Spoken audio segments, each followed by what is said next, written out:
Pera aí, deixa eu ver o que é que eu pego aqui para...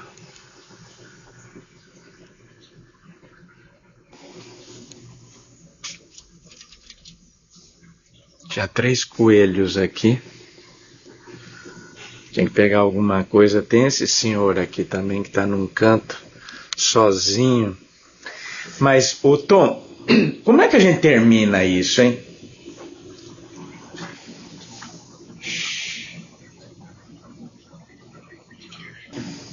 O último texto que eu escrevi no blog, ele se refere ao epitáfio de Moreno. Aqui jaz aquilo que trouxe alegria à psiquiatria. E o riso, né? A psiquiatria. Isso. O riso e a alegria. Isso. E eu escrevi esse texto porque, regra geral, tem uma frase bem brasileira que diz muito riso e pouco siso. Como se a alegria ou o riso fosse sinônimo de descaso ou de falta de profundidade ou de superficialidade. Uhum. E aí eu trouxe Estou assistindo um documentário que tem uma conversa do Dalai Lama com Desmond Tutu, em que os dois... Você já assistiu? Eu vi um deles, um reclamando do outro. Você se diverte, mas são pessoas com vidas sofridas, lutas políticas, mas eles não perderam. E tem uma frase do Dalai que diz que a alegria é resultado de você fazer coisas significativas. Então, quando Moreno, e aí é o que eu penso, Moreno não era idiota usando um diagnóstico psiquiátrico para ofender, né? Mesmo jeito que existe racismo estrutural, existe preconceito estrutural também. Né? Moreno não é um bobo. Não é que ele ficasse rindo para um camarada que está se lascando. É porque quando você entra em contato com o ser humano, eu estava conversando com uma paciente hoje de manhã. Ela é médica, se formou recentemente, e ela falando, eu dizendo, se você, exatamente isso que eu falei com ela, eu tenho 46 anos de formado, fiz esse ano, dia 20, eu fiz 46 anos. Ela tem 6 meses. Hipócrates dizia que toda experiência é enganosa.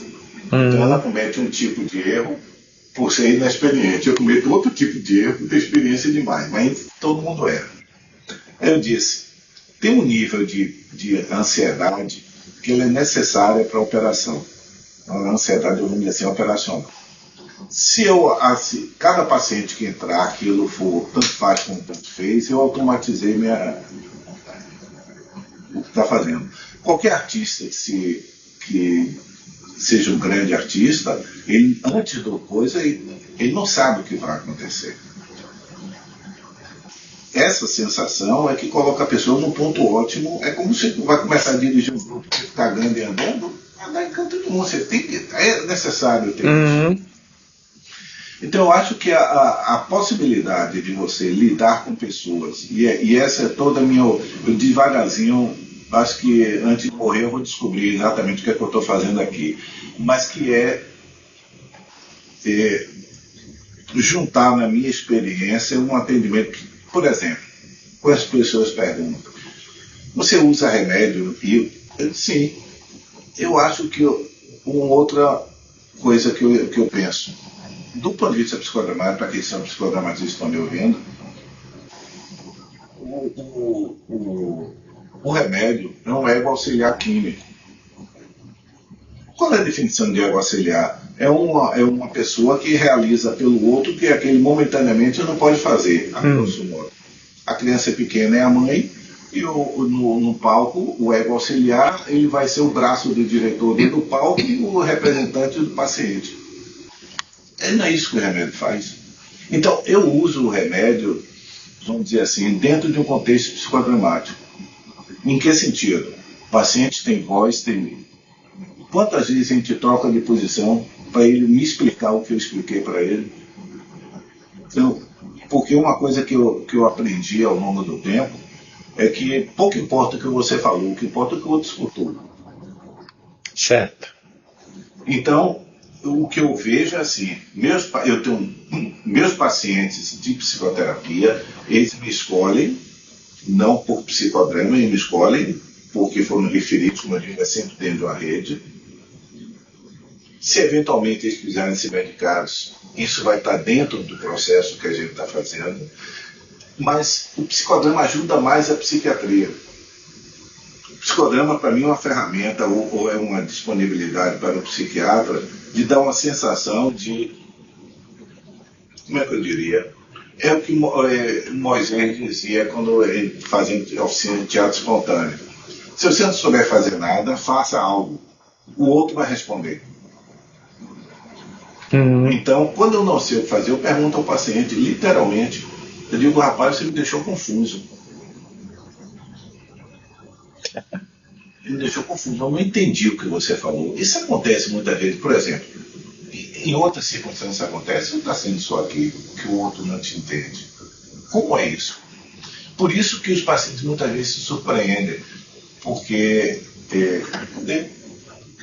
ligado. Que a paciente diz, não esperava, aquilo que eu falei, eu não esperava que a consulta fosse ser tão mobilizadora. Ela só esperava a prescrição de um remédio.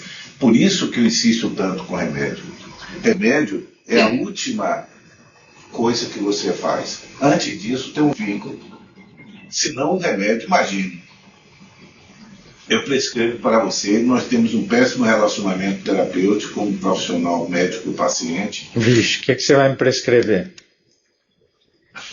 Não me pergunte, não. Agora é tarde, agora já perguntei. Se você não gosta de mim, porque eu atendi mal a você, o remédio meu, na hora que chegar na sua mão, esse remédio tem toda a chance de ter todos os efeitos colaterais no mundo. Ah, é? Por quê?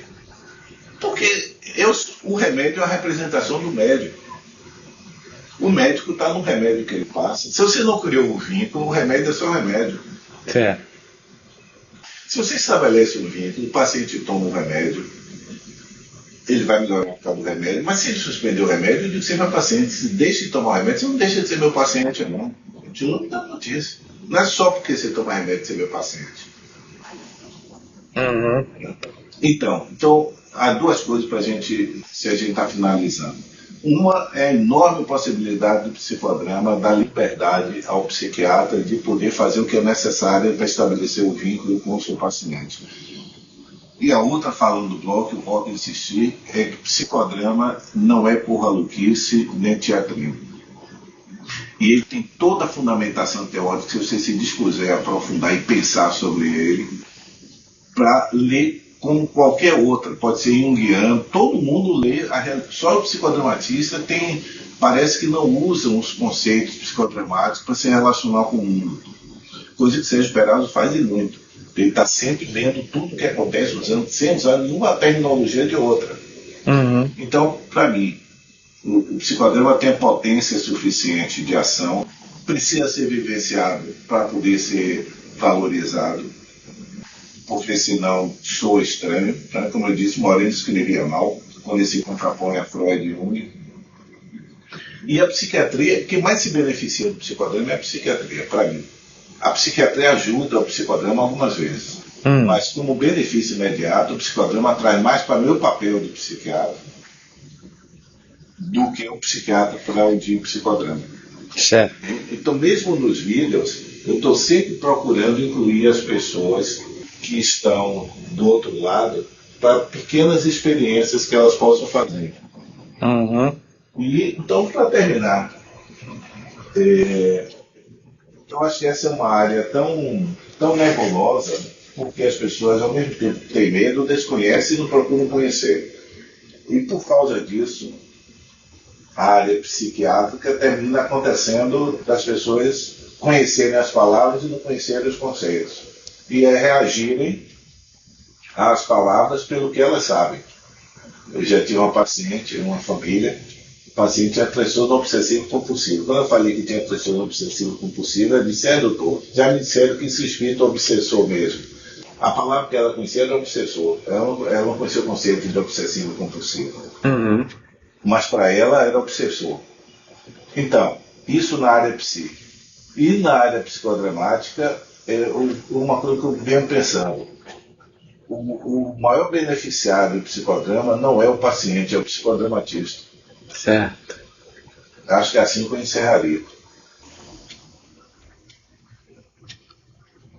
A não ser que você deseje mais alguma. Ah, não, você está aproveitando para filmar um Exu